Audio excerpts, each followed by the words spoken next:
શ્રીજી મહારાજ વાત કરે છે, જેને સંત મળ્યા છે, આપણે તો ઢગલાબંધ મળ્યા છે. જેને સંત મળ્યા છે તે ભક્તના દ્રોહથી બીતો રહે છે.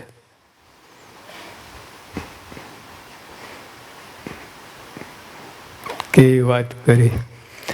જેને સંત મળ્યા છે એટલે આપણને બધાને મળ્યા છે, એ ભક્તના દ્રોહથી બીતો રહે. એકે એક ભક્ત પોતાથી મોટા છે, મહાત્મા છે એમ તે જાણે ને ઘસાતું વેણ તો ક્યારેય ના ઉચ્ચારે. જો ભગવાન આ ભાવના નથી, નક્કર વાત છે, હકીકત છે. ભાવનામાં તો બીજું ત્રીજું આવે, પણ હકીકત છે, વાસ્તવિકતા છે.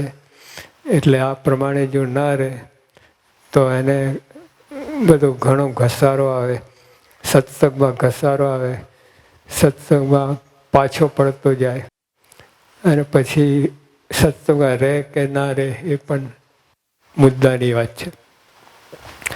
એટલે આપણે શ્રીજી મહારાજના શબ્દો છે, પૂર્ણ પુરુષોત્તમ નારાયણ, એમના ઉપર કોઈ વાત કરી શકે નહીં. ભક્તો આપણે લાગે કે આપણે ભગવાન રાજી કરીએ છીએ, પણ ઊંધું જ છે. એ આપણને રાજી રાખે છે. એમને ઘણી વસ્તુ ગમતી નથી તો સ્વીકારે છે. એટલે એવું બધું હોય છે. તો જો ભગવાનને સંત તો મહારાજે કહ્યું કે આ દેહ કૃષ્ણાર્પણ છે. હરિભક્તો માટે જ આ દેહ છે. એટલે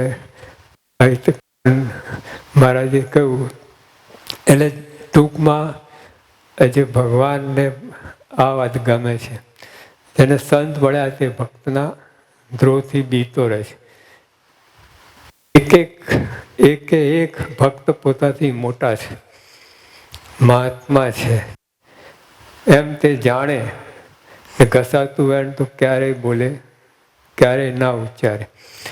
આપણે આ બધું દ્રઢ કરવાનું છે. આપણે બધું આ ઘણું બધું પેસી જાય છે, પણ કાઢવાનું છે. અત્યારે તેમાં સુખ આવે, શાંતિ મળે, આપણે પોતાના અંતરમાં શાંતિ રહે, ભક્તને શાંતિ રહે, બીજા બધા આપણા યોગમાં જે આવે એને શાંતિ રહે. પણ વાંકું બોલીએ, કોઈનું ઘસાતું બોલીએ, એના અંતરમાં ક્લેશ થાય. ભલે ઉપર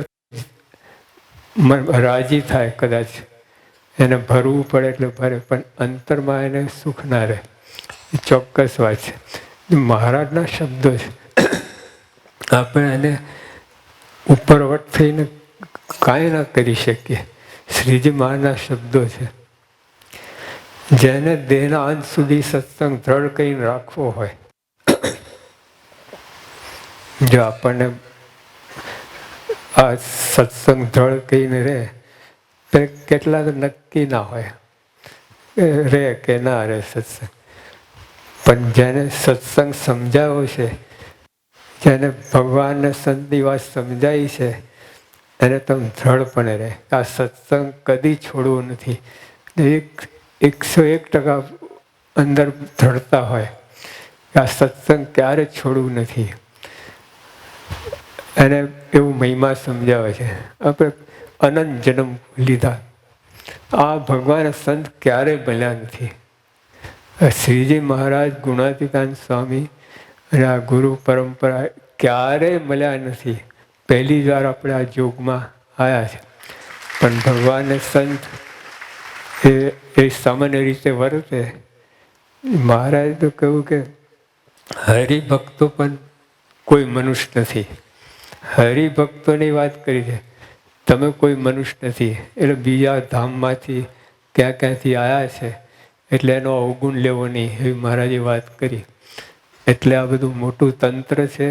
આ નાનું નથી, આ બાળકનું ખેલ નથી, આ 5-25 માણસનું ખેલ નથી.